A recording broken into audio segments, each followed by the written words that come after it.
हाँ, intangible result है, बच्चे को कितना याद हो गया, बच्चे को कितना सबक आता है आपकी, और ये ना नजर आने वाली चीज़ है। बच्चे की करैक्टर बिल्डिंग है, बच्चे का अखलाक है, ऐसी चीज़ें जो फौरी नज़र नहीं आती बाद में नज़र आएंगी, वो इंटेंजिबल होगी। जैसे रूह है ना हमारे अंदर, नज़र नहीं आती तो वो इंटेंजिबल है।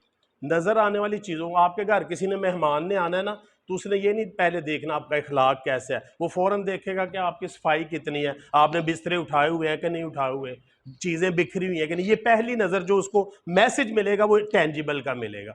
आपके क्लासरूम में आकर जो पहला मैसेज चेकर को या इंस्ट्रक्टर को मिलता है वो टेंजिबल चीज़ों से मिलता है।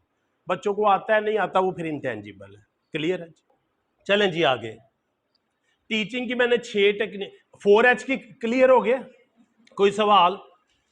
हालांकि बड़े सवाल बनते हैं कर कि ये नहीं आपने, पूरी तालीम 4H पे है। चले आगे आ जाए। 6 मैंने चीजें बताई हैं टीचर की क्वालिटीज की। उन 6 टीचर्स में अगर कोई क्वेश्चन है तो कर लें कि सर इसकी नहीं हमें समझ।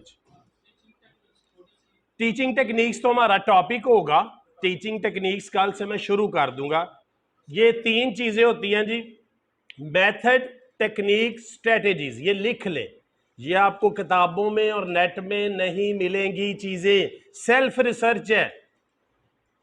मेथड, टेक्निक और स्ट्रेटेजी। मेथड का मतलब होता है तरीकाकार, उर्दू में लिख लें जल्दी समझ लग जाएगी। मेथड का मतलब लिख लें तरीकाकार।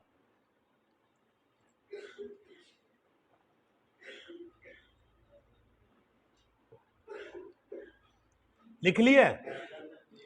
मेथड का मतलब उर्दू में लिखा है तरीकाकार।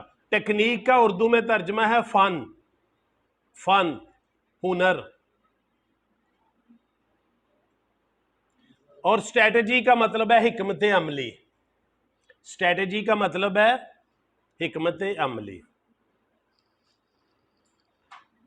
ठीक है? दुनिया में ये 3 टॉपिक चलते हैं टीचर के लिए। एक को कहते हैं टीचिंग मेथड्स, एक को कहते हैं टीचिंग टेक्निक्स, एक को कहते हैं टीचिंग स्ट्रेटेजीज। बेहतरीन टीचर वो होते हैं जो टीचिंग स्ट्रेटेजीज पर काम करते हैं। फर्क इनमें यह है कि मेथड जो होता है वो सिलेबस जल्दी कवर नहीं होता। मेथड वाले टीचर ज्यादा परेशान रहते हैं कि टाइम हो गया, बेल हो गई है, कापियां चेक करनी है, अभी मेरा ये रहता है, अभी इन बच्चों से मैंने सुना नहीं, अभी ये चीज। ये मेथड वाले टीचर होते हैं। टेक्निक वालों को ये परेशानी नहीं होती, वो सिलेबस को कवर करते जाते हैं बल्कि थोड़ा आगे जाते हैं।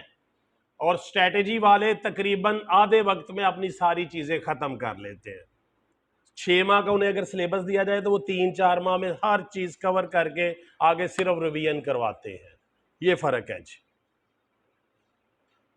पाकिस्तानी टीचर मेथड पे चलते हैं, अभी वो टेक्निक और स्ट्रेटेजी पे नहीं आए। अब तो आगे स्ट्रेटेजीज की भी किस्में आ चुकी हैं। ये यूरोप, जापान, फिनलैंड, ये स्मार्ट स्ट्रेटेजीज पर आ चुका है।